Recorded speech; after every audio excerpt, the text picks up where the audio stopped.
আমরা গোমতী জেলা পরিদর্শন করছি।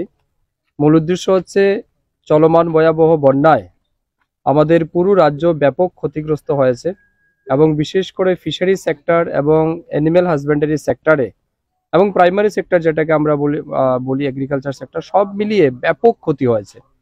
তো বিভিন্ন জায়গায় আমরা পরিদর্শন করছি। আজকে সকালবেলা বিশেষ করে আমার এআরডিডি ডিপার্টমেন্টের উদয়পুর স্থিত district veterinary hospital, district DI lab, তারপর মেডিসিন স্টোর, এগুলি সবগুলি জলের নিচে ছিল। এগুলি আমরা ভিজিট করেছি। কি পরিমাণ ক্ষতি হয়েছে সেটাও আমরা দেখলাম। এর বাইরে উদয়পুরের বা কাকরাবন এলাকায়, মাতাবাড়ি এলাকায় বিভিন্ন জায়গায় আমরা পরিদর্শন করেছি, যেখানে শরণার্থী ক্যাম্পে প্রচুর গরু ছাগল রয়েছে।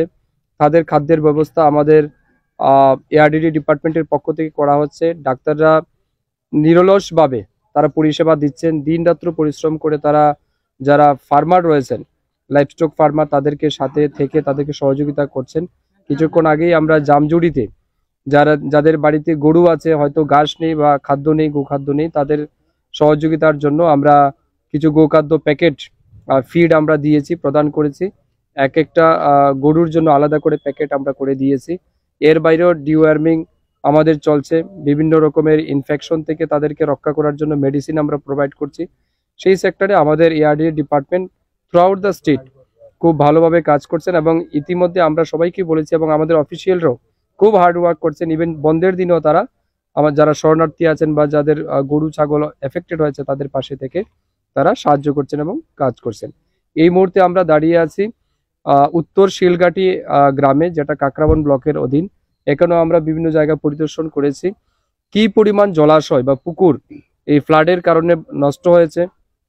এখনো আপনারা দেখতে পাচ্ছেন আমাদের পেছনে এবং সামনে দুই দিকেই প্রচুর জলাশয় বা পুকুর, যেখানে মাছ চাষ হতো এবং অনেক মাছ চাষি এটার উপর দিয়ে তাদের সারা বছরের তাদের যেটা রোজগার হতো, এই সব কিছু ধ্বংস হয়ে গেছে। পুরো জলাশয়ের মানে বন্যার জলে এখনো আবদ্ধ রয়েছে। বন্যার জল সম্পূর্ণ রূপে এখনো কমেনি, যার ফলস্বরূপ প্রচুর পরিমাণের কৃষক বা মাছ চাষি তারা ক্ষতিগ্রস্ত হয়েছেন। তাদের কথা মাথায় রেখে আজ আমরা বিভিন্ন জায়গাতে ভিজিট করছি, প্র্যাকটিক্যালি দেখছি। আমাদের দপ্তরের পক্ষ থেকেও প্রত্যেকটা ফিশারি অফিসার জায়গায় জায়গায় গিয়ে এগুলি ইনকোয়ারি করছেন, কি পরিমাণের জলাশয় ক্ষতিগ্রস্ত হয়েছে, প্রাইভেট জলাশয় বা পুকুর কতগুলি ক্ষতিগ্রস্ত হয়েছে, সবকিছু আমরা অ্যাসেসমেন্ট করছি এবং খুব দ্রুত এগুলি আমরা অ্যাসেসমেন্ট করে একটা ফাইনাল এস্টিমেট করব যে কি পরিমাণে ক্ষতি হয়েছে। সেই ক্ষতিপূরণ প্রদানের জন্য যাতে মাছ চাষিদের আমরা উপযুক্ত ক্ষতিপূরণ দিতে পারি, তার জন্য কেন্দ্র সরকার এবং রাজ্য সরকার দুইজনের কাছে আমরা আবেদন জানাবো।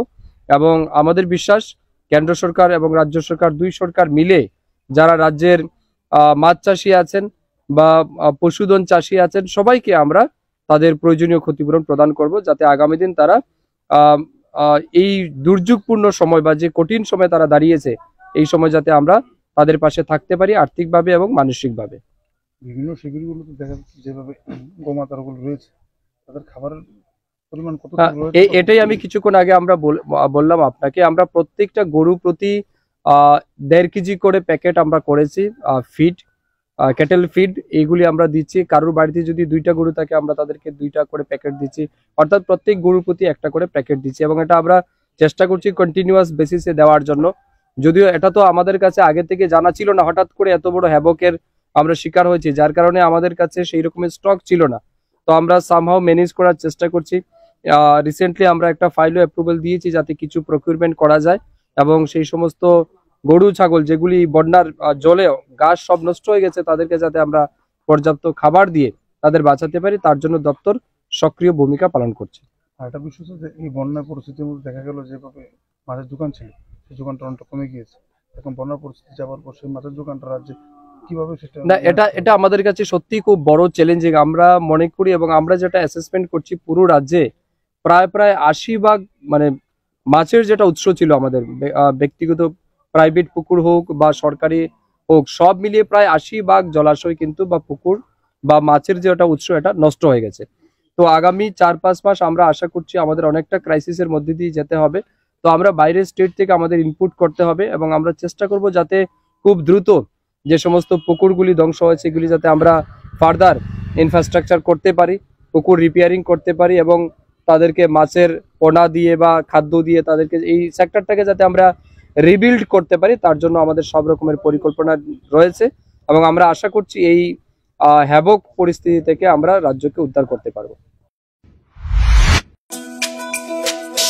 তুমি আছো রান্নাঘরে, তাই সুগন্ধে ভরে, যা খুশি তেমনই খাই তোমার জাদুর রান্নায়। থাকে শুধু লং তরাই, থাকে শুধু লং তরাই, কত কেজি রান্না হয় মনটাই করছো জয়, ভালোবেসে বলছি তাই রান্নায় তোমাকে চাই, চাই শুধু লং তরাই, চাই শুধু লং তরাই। লং তরাই গুঁড়ো মশলা, রান্নায় তোমাকে চাই, চাই শুধু লং তরাই।